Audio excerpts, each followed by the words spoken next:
নমস্কার বন্ধুরা, মঞ্জুশ্রী কিচেন চ্যানেলে সবাইকে অনেক স্বাগতম। আজ আমি বানাবো একদম ঘরোয়া বাঙালি স্টাইলে সুস্বাদু লাউ চিংড়ি। গরম ভাতের সাথে এই রেসিপির স্বাদ কিন্তু অসাধারণ লাগে। তাহলে চলুন শুরু করা যাক আজকের রেসিপি।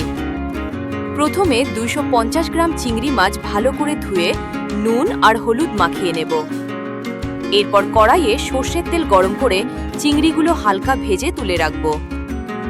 এবার একই তেলে তেজপাতা আর শুকনো লঙ্কা ফোড়ন দেব। তারপর ডুমো করে কাটা আলু দিয়ে হালকা ভেজে নেব। এখন পেঁয়াজ কুচি দিয়ে সুন্দর করে সোনালি হওয়া পর্যন্ত ভাজব।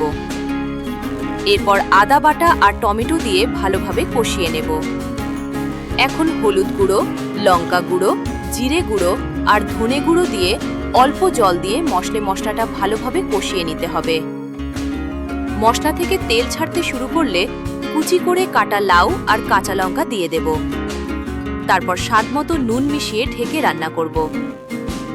লাউ থেকে অনেকটা জল বের হবে, তাই আলাদা করে বেশি জল দেওয়ার দরকার নেই। লাউ অর্ধেক সেদ্ধ হয়ে গেলে ভেজে রাখা চিংড়ি মাছ দিয়ে ভালোভাবে মিশিয়ে নেব। তারপর ঢেকে আরও কয়েক মিনিট রান্না করব, যাতে সব স্বাদ একদম সুন্দরভাবে মিশে যায়।